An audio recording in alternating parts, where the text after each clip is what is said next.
Welcome back to the Cinema Condition with your host and creator. Oh, wow, I messed that one up, huh? It had to happen the first time on this show. It's all right, it happens.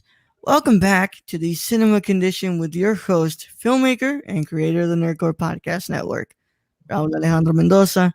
As always, we're back for another week with another guest and another movie to discuss.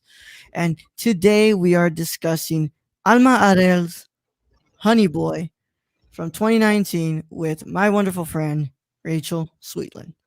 Hello. Hello. Rachel was here last season as they discussed the wonderful 1995 4 movie, I don't remember, Interview with the Vampire.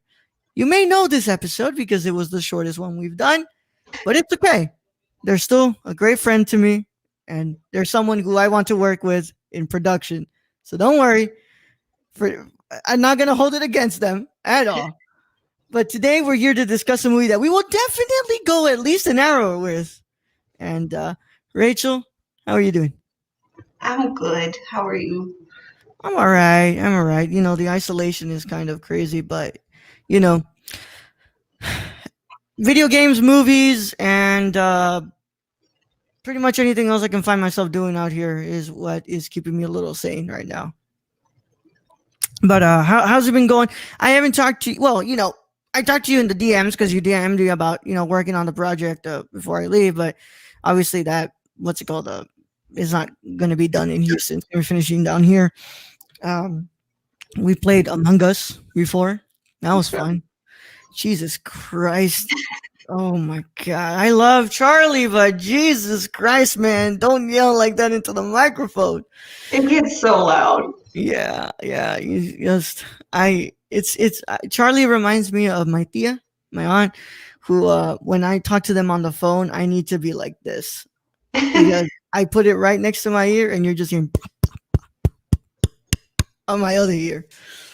But yeah, how's life been treating you since last time I saw you that we did this episode? We did it face to face, and obviously today we're doing it remotely. But how's life been treating you? Not as good as it could be, but I'm okay. I'm surviving. We're surviving. We're alive, and sometimes that's all that counts. Yeah. Watched anything? You know, anything to update the you know, the audience? Like, hey, I watched this with my sabbatical before coming back here to the Cinema Condition, and I watched a lot over the summer. I don't know if you remember. oh yeah, I started a thing. I was gonna try to watch the entire A24 catalog. I haven't touched it in a few months. Yeah. Now I've just been kind of like watching anything I can get my hands on. Yeah. I have another friend called Aaron who was on the Cinema Condition like 2 episodes ago. He basically like grabs like directors and he'll be like, okay, I'm gonna go through most of their filmography I can find. And I'm like, you guys are nuts. Like, I tried to do a challenge. I was like, I'm inspired because like Rachel does this, Kinsey does this person does this. It's like, I'm gonna try it. I'm gonna do a movie challenge. How many movies do you think I've ended last year with from that challenge out of 75 that I was supposed to watch? 20. No, I wish 13. I guess I'm gonna finish it this year for sure. But like I just, out of everything I have to watch for the shows and everything, it's like, oh crap! Like I can never get this done. Like it's no way that I can get it done. I'm really busy. I'll get back to the A24 thing eventually. I still have my like piece of paper of it somewhere, and then like I have these posters that have movies on them, so that's kind of driving me. Yeah, I can't wait to see what you think about some of those movies on that poster. Because if I remember correctly, there's a couple of ones that I know that are on there that I'm really like, oh yeah, I want to hear your thoughts. Yeah, I've been updating my letterbox pretty regularly too, so I finally got it. Yeah. Yeah, you're one of the ones that I regularly check up on Letterboxd to see what they're watching. Yeah, but of course, Rachel also was the one who inspired me to make that thread, that big ass thread. Holy crap! I watched 220 movies last year, Rachel. Oh God, I gave up on mine. Yeah, I said, you know what? I'm not gonna give up. I'm gonna do it. I'm gonna keep going. And I did it. I did it in 2019, and then I started again last year, and then just kind of gave up on it in like November. yeah, yeah. So, for those of you who may not know Rachel, Rachel's a wonderful cinephile and a friend of mine here at. I was about to drop locations. No, Rachel is a wonderful friend of mine and cinephile, and someone who was on here last season, of course.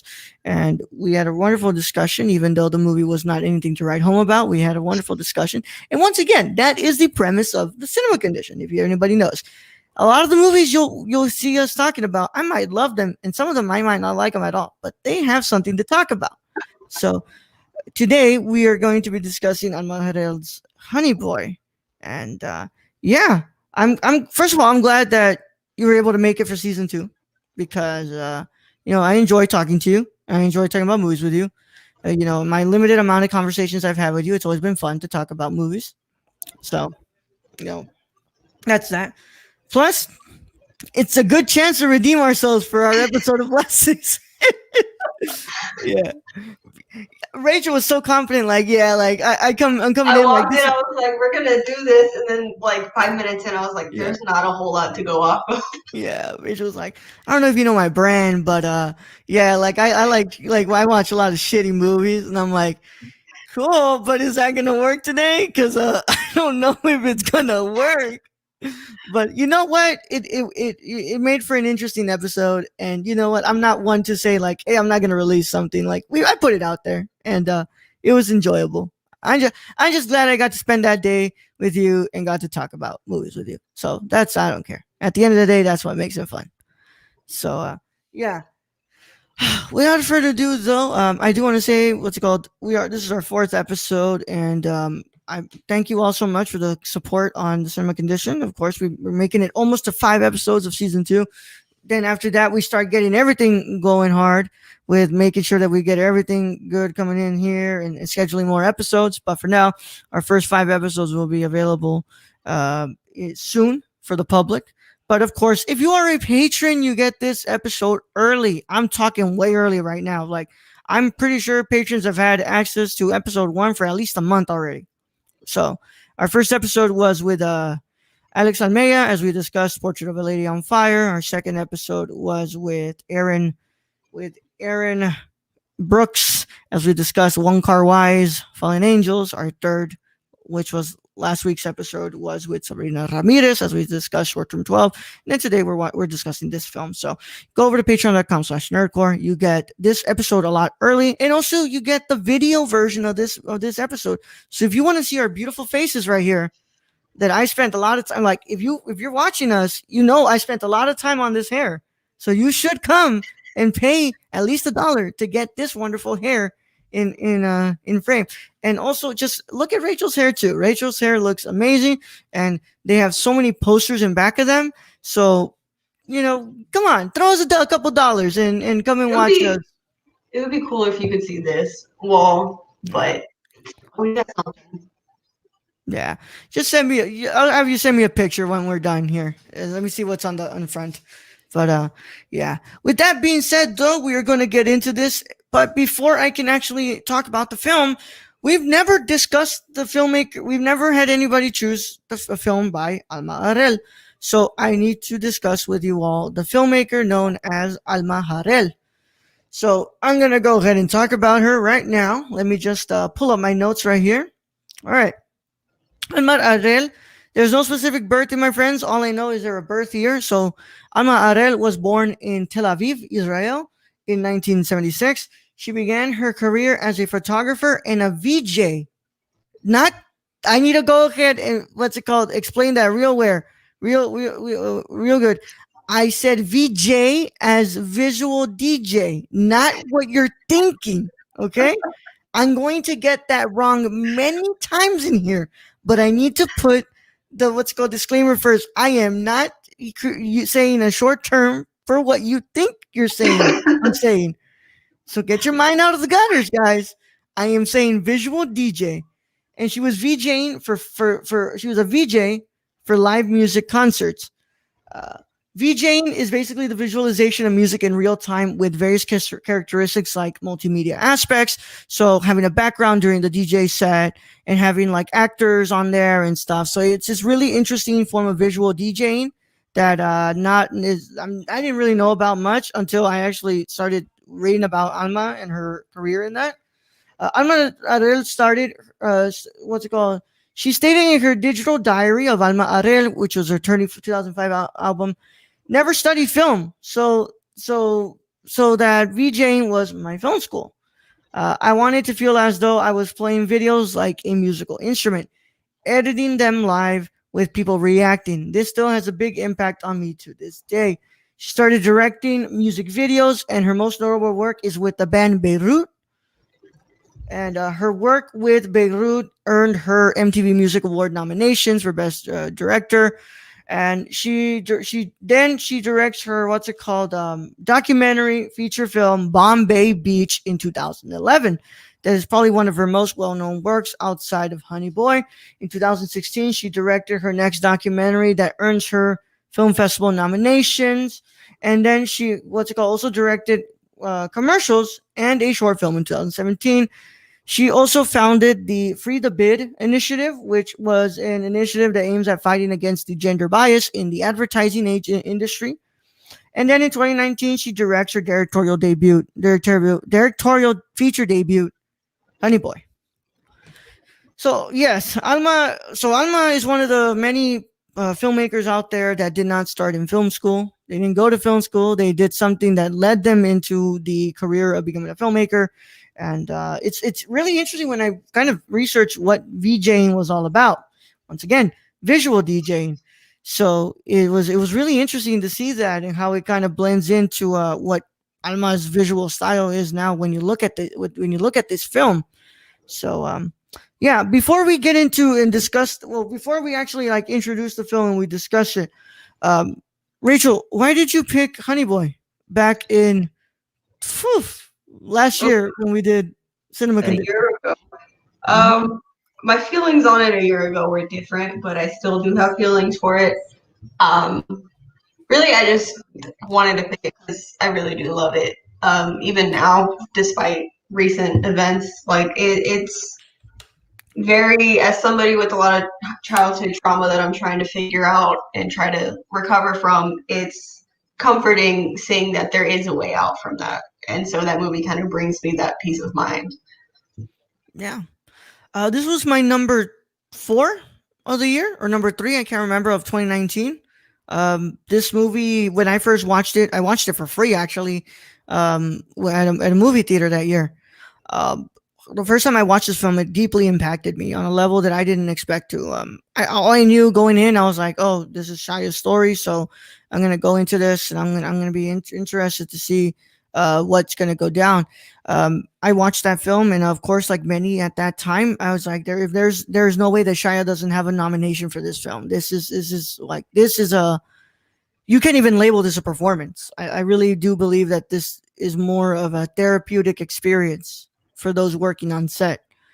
But what really stood out to me was the visual eye, but also just the directorial patience of Alma Har'el. So when you chose this film, I was like, oh wow, like, oh, I'm gonna have a good time with this one. Like, I'm gonna really get into it. And of course, recent events happened, and I was like, it's gonna be interesting to kind of touch it, but those events are terrible. What he did is absolutely terrible, and we're going to talk about it, and it's unforgivable. But this is art, and I feel like we have a place to discuss a lot of the things that are presented in here. So I'm really happy that you kind of brought this one up, and you still kept it, because I told you, I said, Rachel, after recent events, will you still want to choose Honey Boy to do? And you're like, yeah, what's it called? There's I think it makes for an interesting conversation, and there's a lot to be said. So I'm glad you kept this. But yeah, also, just for anybody who's wondering, what's it called? Last year at our film club, last year at our film club, we had an Oscars watch party, and Rachel came dressed as Noah Jupe's Otis. I should have. I have the shirt with me here. I should have worn Yeah. that. Should have worn it, but like what's it called? I'm not gonna what's it called? Mute the camera right now and tell you go get it fast. Nah, that's whatever. It happened, but yes, Rachel came in like the whole like get up and everything. It was so awesome. And when Parasite won, she did the pie throw to her face, and I've got to say, it was one of the funniest moments ever. God, those are some of the moments I miss the most from pre-corona. Oh, I still have the video from that. It it's was. amazing. Maybe what's it called? Maybe you'll share it to the screen and we'll watch it after we're done here because that was great. I was just, all of a sudden like I'm going, Parasite won, and then I look over, I'm like, Rachel, what the hell? How did you get a pie on your face? The funniest bit about that is that it got all like we put down napkins because we were like it's gonna get everywhere, and it still got everywhere. Yeah, I feel bad, but at the same time, like, fuck it, man, it made for a great moment. So let's go ahead and talk to you all about Honey Boy. Semi-autobiographical film about the childhood of Shia LaBeouf. Shia met the director Alma Har'el in 2012 after working with her on a music video for an Icelandic band. Shia then writes her a fan letter expressing his love for her film Bombay Beach. She replies to his letter with one of her own, detailing her interest to work with him. After that, they kind of create a real friendship and working relationship to kind of get this off the ground. Shia wrote the script during his time in rehab as a form of therapy. Shia said this about making the film. It is strange to fetishize your pain and make a product out of it and feel guilty about that. Felt very selfish. This whole thing felt very selfish. I never went into this thinking, oh, I am going to fucking help people. That wasn't my goal. I was falling apart. And it was nominated for 35 awards and won 10, including a Directors Guild of America award for Alma Har'el. So, yeah. So with that being said, without further ado, I think we can finally get into it. And let's begin our discussion on Alma Har'el's 2019 film, Honey Boy. All right, Rachel. I guess like right off the bat, I just want to say this film is still perfect to me. This film is perfect. Yeah. I rewatched it earlier today, and like it's like I like went in like kind of iffy given recent events, and I was like, well, I don't know how I'm gonna feel about it anymore. But it's just perfect 5 stars. Yeah, it's perfect. It's just.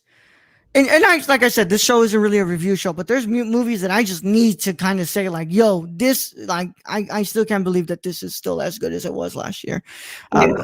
It's just, God, this comes from such a place of like, it's just, it's incredible what kind of everybody kind of brings to it, you know, of course, performance wise, but also the cinematographer and everybody kind of creates this really special film that, you know, on the surface, like, can feel a little bit on the surface has a possibility of being self-indulgent, but it doesn't at all. And it's just so perfect. And I loved every minute of rewatching this film, which makes me mad because there's no Blu-ray release of this film because I want this in my damn collection. I want this in my damn collection. I never even thought about it being released physically.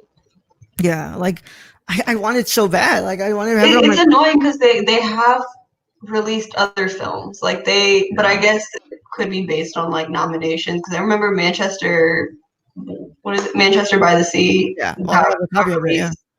but it was also nominated. Yeah, and like something like The Handmaiden from Park Chan-wook, that got released in Europe, but it didn't get released in the United States physically. So like. And also the one that's available in Europe is the 3-hour extended cut. And I'm like, hey man, couldn't give me that? Like I wanted that. Go on. You could if you had like an all region player, but those are expensive. Those are expensive, Rachel. But I accidentally bought like a region to like Groundhog one time and I learned the hard way. Yeah. Oh, I'm ready to watch this movie. Wait, why can't I watch it? Yeah. Oh God, it's crazy because like I would love to own this movie, but like that's just not gonna happen with the way that they've kind of fixed these things. But it's all right. Either way, this movie will be available on Amazon Prime for like until the day that it's decided to be taken off because this is Amazon original. So yeah, I think we kind of have to go into with the we have to start with the elephant in the room, right? It's kind of hard to kind of continue on with the conversation or start the conversation without kind of discussing the elephant in the room that has happened in the past couple of months. Yeah. So if you guys, stupid mosquito, if you guys didn't know, recent allegations were brought up by one of the co-stars of Shia LaBeouf, who was their ex-girlfriend, known as FKA Twigs. She plays one of the neighbors in this film, and she brought up some allegations of sexual assault and physical battery, and all the list goes on and on. And here's one thing I'll say: instead of staying quiet, Shia LaBeouf outright said, "I did it. I'm a terrible person, and I knew what I did, and I'm, it's they accept they what's it called they what's the confirmed the allegations, and they were very real, and he basically what's it called didn't hide from it, and he confirmed that he was this ugly person that was being detailed within the report. Then of course I was starting to get worried because we hadn't heard a word from Alma, and I was like, oh, I'm like, yo, girl, this ain't your time to be staying quiet. Like, as a director of this movie, it is very important that you are the one to talk because you were on set with both of them. And of course, Alma came out in support of FK Twigs, gave an amount of money to charity in the name of FK Twigs and another one of Shia's victims, and said that even that she still, she still loves her time as a director of this film, and she approached this film not because it was the subject of Shia, but it was the subject of childhood trauma, and showing that you know there's a light at the end of that tunnel, and you can make amends with your past pain. So yeah, that happened, and yeah, I will say, before this movie, I was a fan of Shia LaBeouf to an extent. I mean, I can't. It hurts for me to say, but like, I'm still a fan of his work. Like, his work is incredible. Yeah. And I think that's what even more hurt to read that, because everybody knows the detailing of Shia's story. We truly thought like, oh, he was sober. He was finally getting better. It honestly looked like Shia was getting back to a healthy place in his life, and it seems that wasn't the case, and there was something that was not being shown to the public. That was that by the way, us as the public has no what's it called right to know whether this was happening or not. This was something that until the victim was ready to speak out about it, they were ready to speak up about it. But up until this point, and when I watched this film, I was like, here we have this substantial part in his career that Shia finally releases a movie that he gets to play somebody who caused a great deal of pain to him, and he can use this as a step to move forward.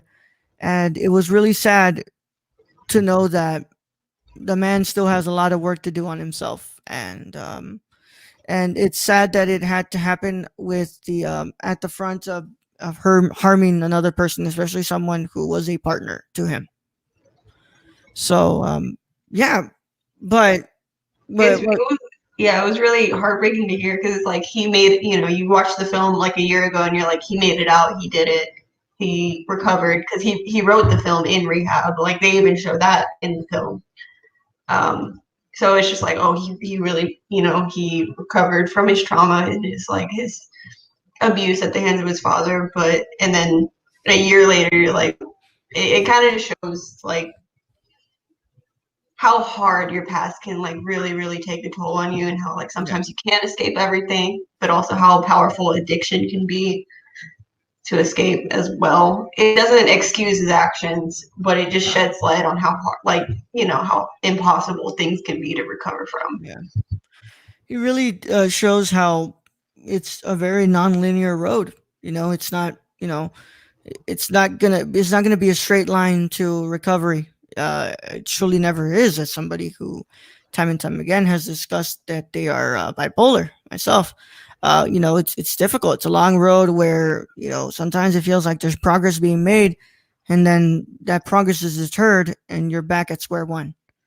But it's kind of a showing that, like, it's true, but even though it doesn't excuse his actions at all, it's an explanation for his actions most likely, but it's not an excuse. And I truly hope that both of these people, well, actually all three of these people, because there was another victim in it, I cannot remember their name, but I know that it was somebody else. I hope that they make it out all right. And when I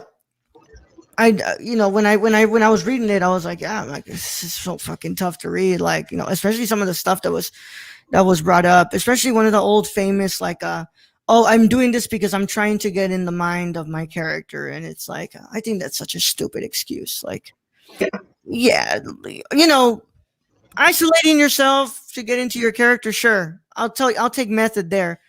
But something like, I don't know, mailing dead birds and use condoms to your castmates like other people did, I was like, yeah, you're being an asshole, dude. Like, that's not at all, like, right. Jared Leto. They want to leave. Oh, God. But I try to forget that movie. I hope you don't choose that movie for next season. What, Suicide Squad? Yeah, I hope you don't. Oh, absolutely not. I hate watch it. Yeah, fuck that. But yeah, and I'm glad that we get to talk about that, to talk about the allegations, because it's really important when we discuss the nature of the film and really the character of Otis, who is shot his life. So, yeah. I mean, one of the big. So, I mean, I'll just go into anything else you want to bring up before we kind of hit on to like any of the big topics. I'm glad he owned up to it, because you see it like regularly. There's people who just deny it outright, and then there's like a worst case of it, like Amber Heard, who really just, instead of either owning up to it or just flat out denying the allegations that she abused her ex-husband, she's doing the opposite and accusing him of abusing her, and then a whole mess. Even when there's proof, like, yeah, it's a whole mess. So, and I'm glad too that they owned up to it. Like, there's one thing about being shitty and not owning up to your shitty what's it called, actions, what's it called, so I'm glad that he didn't follow suit like everybody else and just stayed quiet, never talked about it, and just like moved on. And he was like, no, I mean, this is the person I was. I abused the people. I was a terrible person, and I'm still trying to do the work to to make it to the other side, safe and clean. So, yeah, I admire that, even though it is very difficult. And before any of y'all like come at me and be like, what's it called? How can you guys sit and watch this? I mostly watch this movie, and I watch this because of the director. Because when I walked out of that movie, Alma was the first person I was like, whoa. Like, I said it yesterday when I watched it. I said, this movie once again reinstates a feeling I had when I walked out. Give it a couple of movies, Alma's going to be huge. Alma's going to have an incredible career in back of her, because her visual eye and how she paces the tension with this movie is perfect. It's perfect. And I think that when you watch this, you really are watching the blossoming of a really, really incredible career. Now, that career will only be able to blossom if Hollywood would just give her a chance to direct something. But, that's another discussion to have, and the whole idea of like women in this business. And that's a huge conversation that would go for like 2 fucking hours. But yeah, I think one of the biggest topics we bring up within this film is the depiction of childhood trauma. Yeah. Yeah.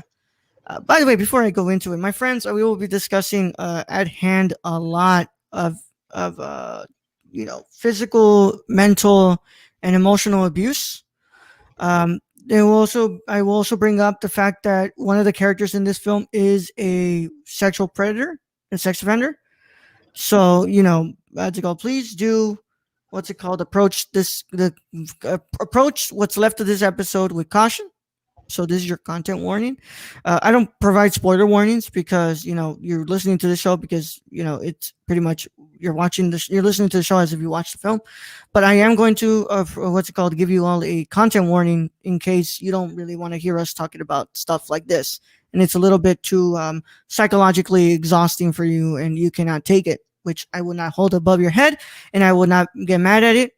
I'm fine. I'm glad that you listened all the way up to this point, if anything. So. With that being said, we're gonna go ahead and get into this. So when we begin this film, Otis is a child actor. He lives with his father James. When you first meet James, he's kind of like flirting with this girl, very obviously flirting, but he's kind of being like what's the word I'm trying to say? Like kind of eccentric, and you're kind of like, okay, he's supposed to be shy as dad. Like I don't see anything bad yet. Yeah. Then when you get home, yep, you start seeing the extent of James and who they are. At the beginning of the film, James is a couple of years sober. He goes to AA. His only job is to basically take care of his child and basically help him and get to and from set, and that the money that basically Otis makes it goes to James's pocket and I'm hoping a savings fund for Otis, but I doubt that's happening. But yeah, and James, to an extent, even though it's expressed in a very fucked up manner, is a caring father to an extent. He just shows it in a very, very, very bad way. That's what hurts when you hear a lot of stories about abusive parents. Is they're like, "I love you more than anything," but it's like, why? But why'd you have to express that love in that way? Like, there's healthier ways of expressing it. I mean, there's very much instances where James does not want to see Otis cry in front of them. Yeah. Doesn't want to see it. He puts in his head that his mother, is setting him up for failure and does not want him to succeed in the way that James wants him to succeed. And to an extent, I appreciate the words that James is saying, but it's being done in the wrong way. Like, you're turning this child against their mother at a very young age when he doesn't even know to an extent the full story of what happened between the mom and the dad. Yeah, all you ever see is them arguing. Yeah. And probably one of the worst things is that he has to be the messenger of the arguments. It's never James talking to his ex-wife directly. It has to be either Otis relaying the message from his mom to his dad, or the dad saying to Otis what to tell his mom. And I think that is on so many levels so fucked up. Yeah. Like like you can only imagine how it affected him, just being like, well, like, I have to be the mediator between my parents' arguments, but I don't exactly know what's going on. Because there is a whole scene where he's on the phone with his mother, and it's basically James and the mother arguing, but Otis has to like do voices to relay the messages back and forth. Yeah. He has to call his mother a bitch, and he has to relay the message that his mother's telling him off and telling his dad off. It's very, very, very toxic. They live at I want to say this is a motel. It looks like a motel. Yeah, it's a motel. They're neighbors with a black family, and Otis makes friends with one of the girls who's played by FK Twigs.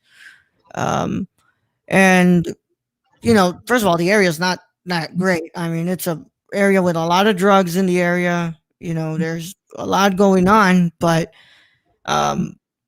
a lot of the pain that's happening is coming from one specific side of it all. Um, it's coming from his father, and from the get go, you find out that, of course, James does not like the fact that his son is in this kind of Big Brother of program. You know, he meets the Big Brother of the quote unquote Big Brother. Where in these programs, you basically get somebody to sponsor you, and you're basically what's it called, being mentored by someone, and what's it called? He's like, oh, I'm gonna barbecue for him, but then he goes off on him and he pushes him into a pool, and what's it called, almost beats his ass because he feels like he's taking away his son, and he's doing the job that he needs to be doing for his son, but he doesn't do it in a correct way at all. Yeah. Yeah. So what how do you feel about the depiction of the childhood trauma in here? I mean, it's first of all, I'm sorry, what's it called? We should probably reinstate this also. This film jumps in between the childhood of Otis and the present of Otis in rehab after he gets arrested.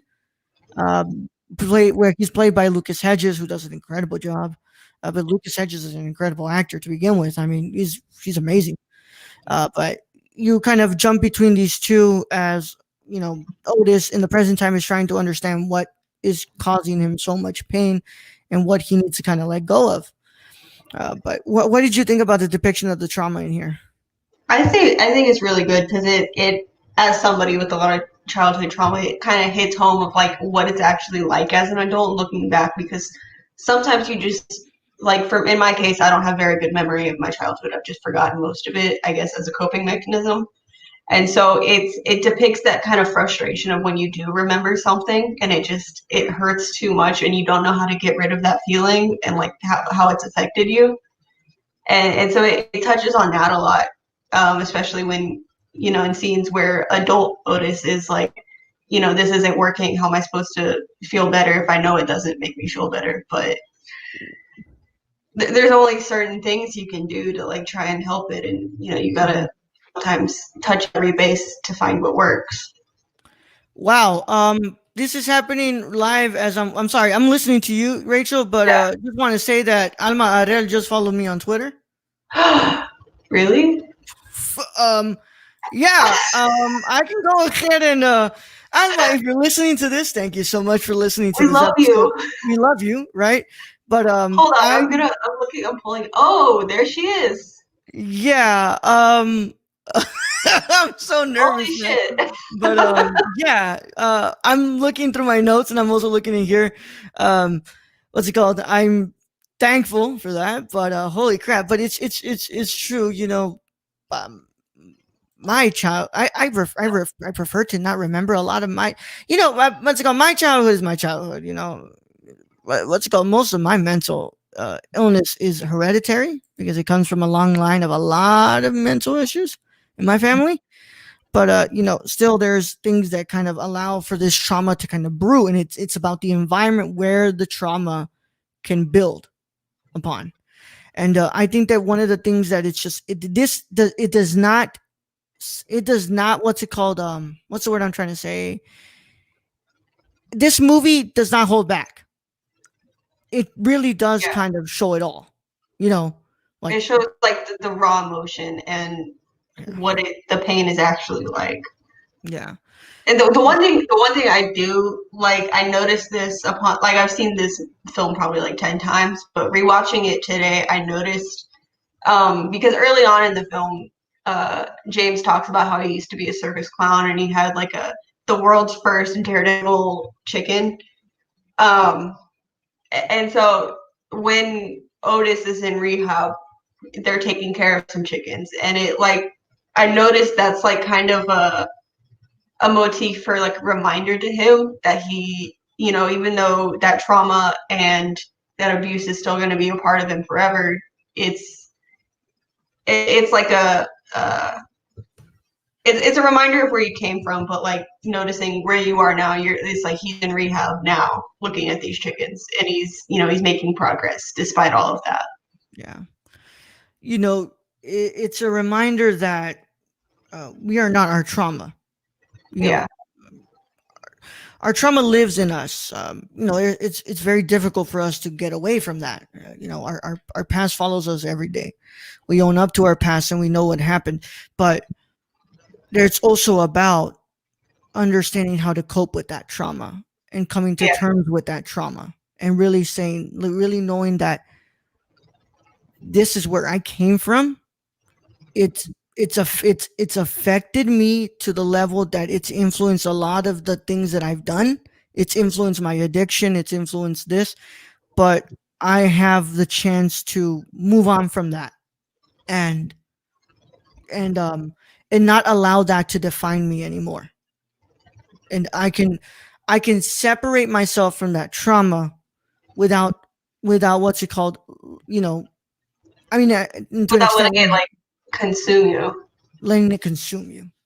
So, yeah, and like I said, I mean, it doesn't go back. I mean, there's one of the most tough scenes that I had to watch. What's called? It's when he's basically, yelling. Otis is yelling at James, and James stands up and he tells him, like, what's it called? All right, what's it called? I'm gonna teach you something. What's it called? Everybody knows that if you can hit your what's it called?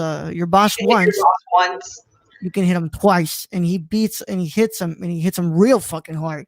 Yeah. Like, and it's tough, and but it kind of brings up one of the toughest things that we need to learn, and this is something I'll always say.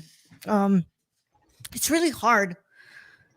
I know a lot of people who've grown up with absent fathers, fathers that weren't there. But I believe that there's a special sort of fucked up that comes with the father who is around, who actually doesn't want to be there. Yeah. And he's still there because it's an obligation, but they don't want to be there. Yeah. And I think that on a deeper level, that's way more fucked up. And I feel like, to an extent, like I'm pretty sure somebody would prefer, like, hey, I'd rather you run off on me than you continue being here when you don't want to be here. Yeah. I think, it's like, especially that scene in particular, it hits different because it instills that fear in the child of them thinking they can't stand up for themselves, which I struggle with a lot. And so it's just, aside from the physical aspect of it, which is even more heartbreaking, it's like Otis, like, just for once finally just kind of has enough of his father and wants to, let him know how he truly feels, and it backfires. And so that's only going to make matters worse and condition him to believe that he can't stand up for himself. Yeah. We will continue on with our conversation on Alma Har'el's Honey Boy 2019 when we come back from our wonderful commercial break. Please stick around as you listen to these words from our wonderful sister shows here on the Nerdcore Podcast Network. And when we come back, we'll continue our conversation. Stay tuned, guys. Hey, I'm Rolando Mendoza, and this is Jabril Newton. And we are the hosts of High Flyer Radio. And finally, pro wrestling has come back to the Nerdcore Podcast feed in the form of a show hosted by Jabril and I. And we talk about everything and anything in the pro wrestling world on Mondays at 3 p.m. Central Standard Time. Nothing's off limits. Whatever you guys want to talk about, if it's from AEW to SmackDown to Raw to NXT, nothing's off the table. We can talk about it. We're going to talk all about it. And if you can get it a day early, you should go to the www.patreon.com/thenerdcore and pledge to the tiers on there so you can get this show and a lot of shows days early before anybody else gets to hear it. But enough talking about it. We'll go ahead and see you there at the Squared Circle. Oh, yeah. Don't tap out. Tune in. Hello, guys and gals, and you're listening to The Ladies of Nerdcore. I am your host, Daniela Nunez, and along with my amazing co-host, Ashley Garcia, we discuss many things like social impact, pop culture, political realms, and any controversy surrounding the Nerdverse. Tune in and listen to us bi-weekly on the Nerdcore podcast feed, and we will love to chat and hear your thoughts on our wonderful show. And thank you again for listening to The Ladies of Nerdcore. Hey everyone, my name is Raul, the Nerdy Chicano, and I am the host of The Impaired Files. The Impaired Files is an interview show brought to you every Thursday on the Nerdcore podcast feed. And I interview people such as filmmakers, content creators on YouTube, and podcasters like Colton Geschwander. And if you want to listen to that early, a whole week early, all you got to do is go to the Patreon and pledge to the $1 tier. And if you want to listen to it with the general public, then go to Nerdcore podcast feed on anchor.fm/the Nerdcore. And the case is closed, but it's not classified. See you guys there. Hey, it's Ashley from the Gamer Core. You may remember me from such episodes as Big Screen Mess, Mo Money Mo Platforms, and Brad Can Read. Tune in weekly as I blab with my co-hosts Raul the Nerdy Chicano and Brad the Random Germ about the latest news in gaming and gush over what we're playing at the moment. Oh yeah, and we got the deals too. Keep up with the latest deals in gaming and what's happening as I mediate Brad and Raul fighting like a married couple. Will Death Stranding ever come out? Will Cyberpunk 2077 live up to the hype? Is a next-gen worth a $500 console price tag? And has there ever been a movie adaptation of a video game that's been done right? It's all on the Gamer Core podcast, everywhere where podcasts are. Hey guys, this is Brad, aka Young Yoda. Raul said I had to make an ad, so that's what I'm doing. It's supposed to be for Unstructured, but as you guys know, you can freaking catch me everywhere when it comes to this podcast feed. You can find me on the Nerd Cores, on Gamer Cores, on Nerdy Chicanos sometimes when I get lost. But for this particular one, I want you guys to go check out Unstructured. The Raul gave me free reign to do whatever I want to do. I don't know what he was thinking. So go hear me talk about LeBron James and Taco Tuesday, vaping, so many other freaking weird topics that chimichangas, that's a good one. Shout out to Deadpool. And yeah, I guess this is the end of the ad. So if you guys want to find me, you can find me all over the place on this podcast feed. Anyways, thank you guys for listening.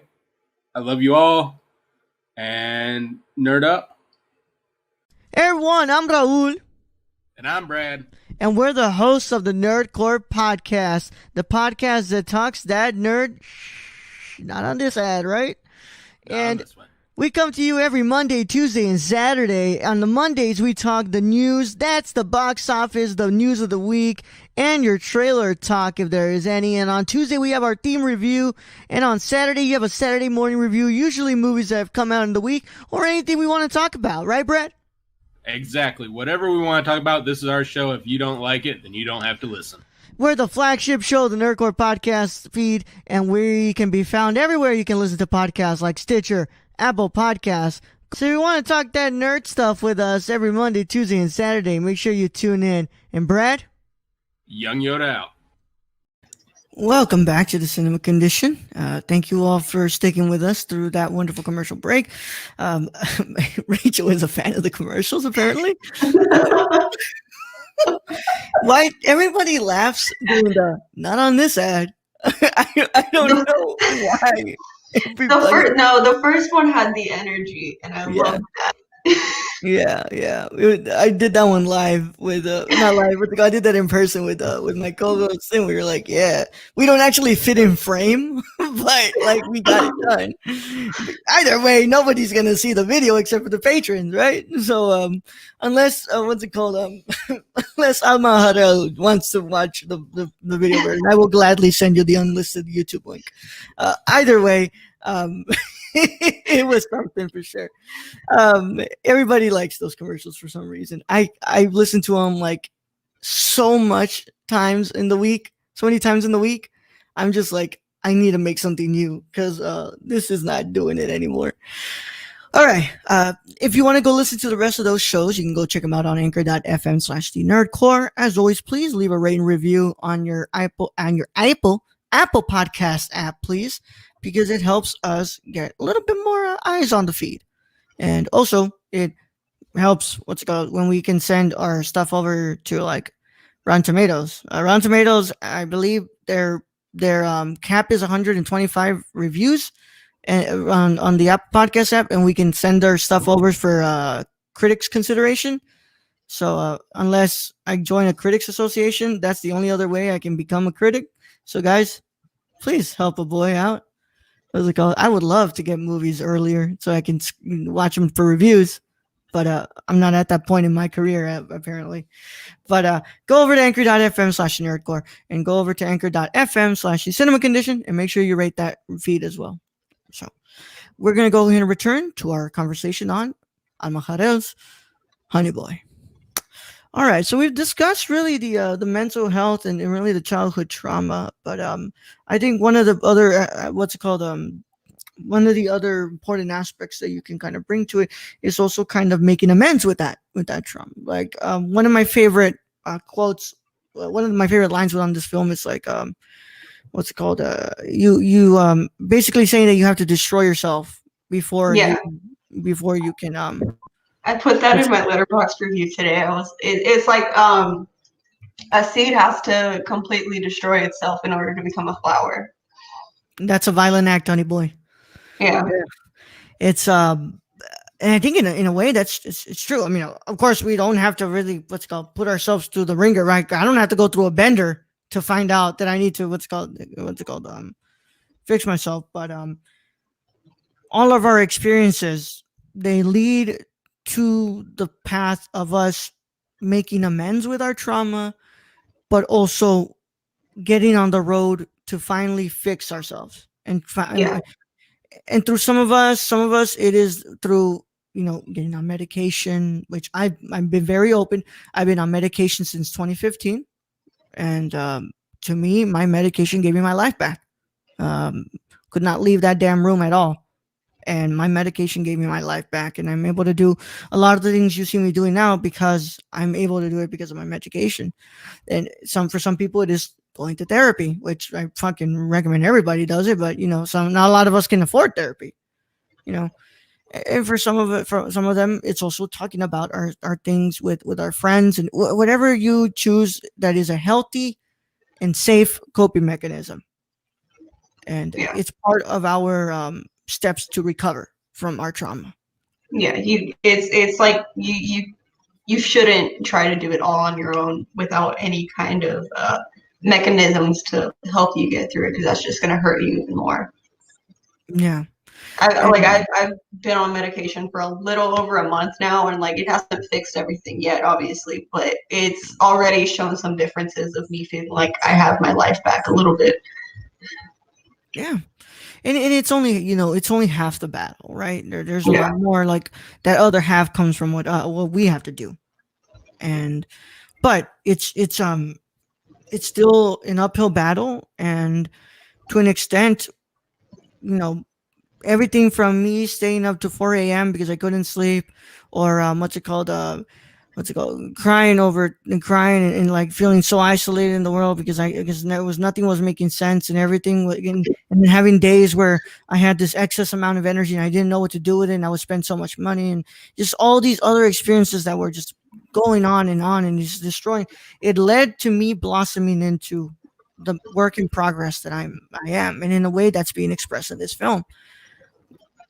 Otis is going to recover. Otis, we don't know if it'll happen in the next day. We don't know if it'll happen in the next year. We don't know if it'll happen 12 years from now. But Otis will recover because he's allowed himself to come to terms with what has happened to him.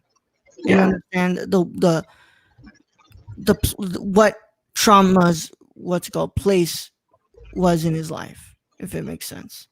Yeah, and even then, speaking about Shia, like he's only in like his early 30s, and like our society kind of conditions us to believe that that's when you're starting to get old, but really he's still pretty young. He still has a long way to go. Like it's even at my age, like I'm in my early 20s, there are days where it feels like it'll never recover. I'll be like this forever, but I'm not even halfway through my life.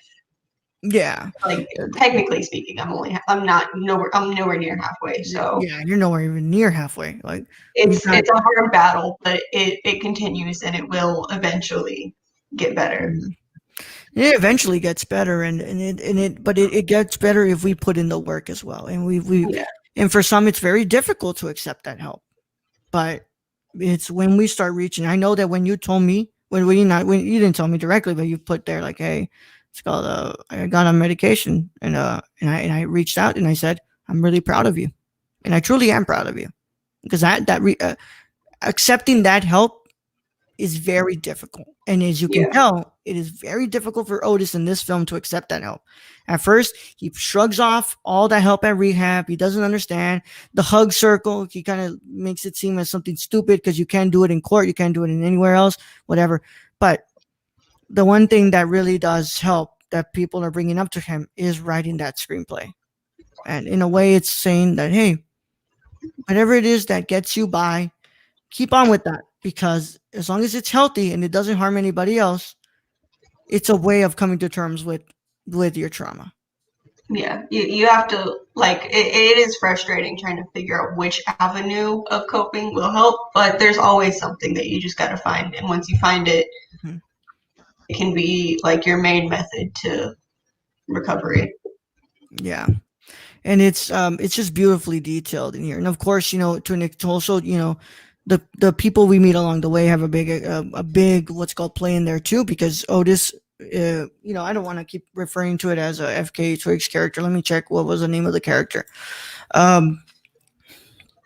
She is like one of the only friends that he kind of has. Like the one person in his home life that's like nice to him and shows that she cares, aside from his sponsor. His sponsor, right? Tom.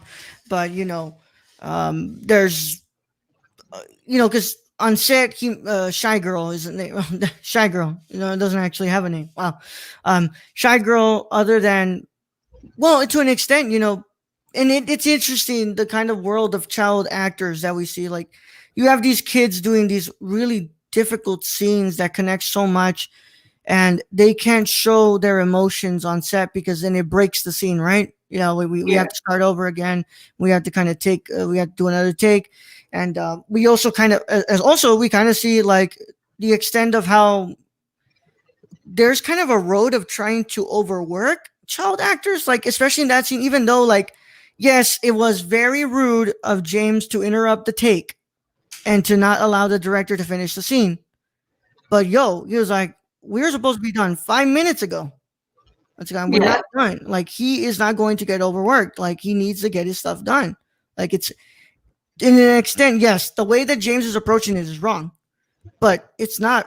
It's right. Understandable. Yeah, it shows like he's like 12 in the film, but he's still a child. He needs his breaks, and like I think that's like going to be like one of the harder things for our generation is the 90s and like early 2000s were like the biggest like upbringing of a lot of like child stars, and we're like kind of seeing the hard way how, because they also endure a lot of abuse through their work, not only in their family lives. So like we're kind of seeing like through Shia and through Britney Spears and the Bynes, we're like seeing how all that has built up and affected them. Yeah. Like, it's good. Well, except in the case of Britney Spears, but that's out of her control and she does it better. But like, they are trying to get help and better their lives. Yeah. And even then, I mean, if you can remember one of the earliest examples, Judy Garland on the set of Wizard of Oz, absolutely disgusting what she was put through. And I hate that movie so much in general, but just then learning what she went through is even worse. Yeah. That movie has its technical achievements and everything, but Jesus, after reading that article and reading every single thing that she was put through, it truly made me feel like, there needs to be like, we have unions for actors, right? But like, where is the protection for child actors? Yeah, there's that. Yeah, there's never really. It's like since the like child labor laws first were written, like nothing else has been amended to like help out for that, because there are still children working in the country, and obviously the bulk of them being actors, and there's really nothing to protect them. Yeah, and it's just like I said, James, should not have done it. He should have waited for the take to end it and been like, hey, like this is it. We need to leave. Should not have interrupted the take. To be honest, like as somebody who, getting a take interrupted like that, it's very infuriating, but it's true. It could affect the child's like career as well, because sometimes there's like, well, your family did this, so we're not going to give you this job anymore. Well, yeah, I mean, even if you look at the beginning of the film, like dad flirting with one of the stars, like, and also what's it called, not having it known that your dad is an addict, and your dad is a registered sex offender, like, Yeah. you know, any word of that slips out, you know, His that's career is over. your career's over too. It's like, you know, we can't have you, because then he won't be able to be on that set by himself Yeah. if dad's not there. So that means those are missed opportunities for Otis to get his work, and therefore, you know, his career's gone. His career's gone, and it's once again, the world of child actors is painfully dark. And like Yeah. you said, you and I growing up in the era of, you know, of the late 90s and early 2000s, we saw the front of that with a Yeah. lot of these actors, like what's it called, the Olsen twins, especially. Jesus Christ. Yeah. And like in the last like decade going forward now, like we're seeing the real result of that and how painful it actually is. Yeah. Yeah. So, you know, is there anything else you're gonna want to bring up? Because I what's it called? I think that was just kind of my final, you know, my final topic. I don't know. I hope FK Twigs is doing good. Yeah, yeah. I truly hope FK Twigs and the other victim, they are doing. I don't want to refer to it as victim. The other survivor is doing well, and I hope that you find your peace soon, and that everything is okay on the other side. But like I said, when after rewatching this film, what truly stood out to me was the immense talent and the amount of work that Alma Har'el brings to the front of the screen. I mean, Yeah. you know, there's It's we can only, because the industry is so just against women being directors, like we can only hope that she gets more work. And you know, but if she does, if you know, Yeah. she has somebody to, like in the industry that believes in her and actually gives her the opportunity, she could be like a real driving force. Yeah, and you can tell, like, there's so many instances within this film. I mean, even the idea of like when Otis is imagining him finally talking to his father, but his father's not the one talking back to him. It's the film Yeah. talking, the voice of the other actor within that film talking to him.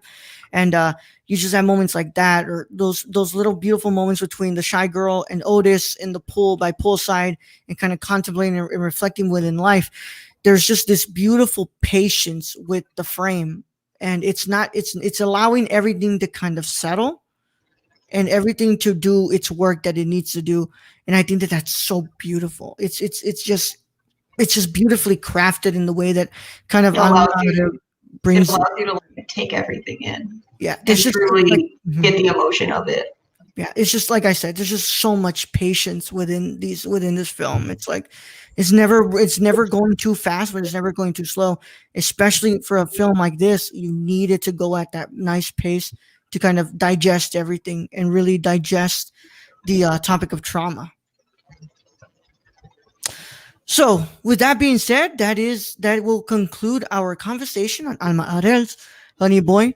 And of course, Rachel is not leaving yet. Rachel cannot leave yet. What's it called? Because at the end of every episode, my guests choose one film to claim for the next season. So, Rachel, I ask you, Yes. bud, who are you going to piss off next season by taking this movie away from them? Greener Grass. I have never heard of that film, and I will add that right now. Greener Grass. Yeah. What is the movie about? Because I've never heard of it. It's it's a lot to take. It's okay. It is quirky, but it's not going to be hard to talk about. Like when we learned with Interview with the Vampire, It always there is comes a back lot to to that. digest with it. It's one of those films where it's weird on the front, but the further you look in, there's more to it. It's like I guess like a satire on like suburban culture. Mhm. And so it's like a really, really weird universe of these like suburban families. And the first thing that happens is like it's these two families that are friends, and one of them just had a baby, and the other like woman is like, "Can I have your baby?" And she just hands it to her, and all of a sudden it's her baby now. What the hell? All So right. Well, it's that's kind gonna of be ridiculous, but it does have a lot to it. Mhm. Well, my friends, that you've heard it from Rachel, they are choosing Greener Grass 2019 and that will be their pick for Cinema Condition Season 3 when we return in God knows when, but we will see when we return. But in the meantime, Rachel, you want to let them know where they can find you on the internet if you want to go ahead and put that out, or if you don't, it's all good. You can You find promote me. your letterbox. Yeah, my letterbox. I don't know what the app for it is. Is it just? I guess it would be You want me to like check for you? Lucky Peach with a V instead of a U in Lucky. So like LVCKY Peach. I also occasionally post on TikTok at the same username. And that's about it. I remember you renegading to movies.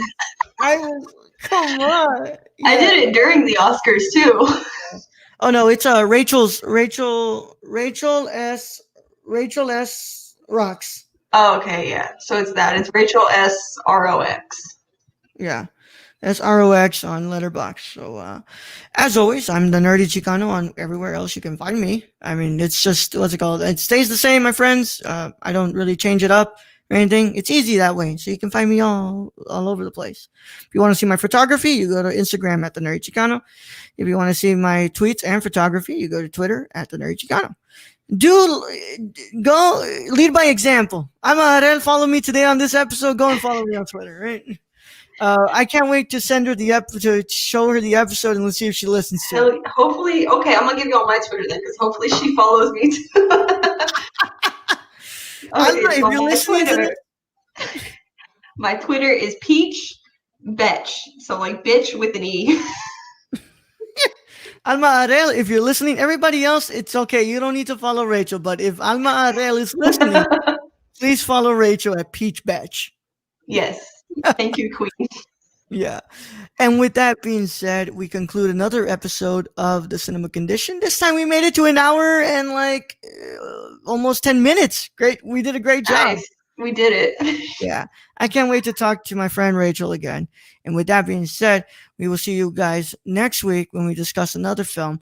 And we invite my wonderful friend Michelle Ochoa to discuss 2016's Your Name. With that being said, I'll catch you guys on the next one.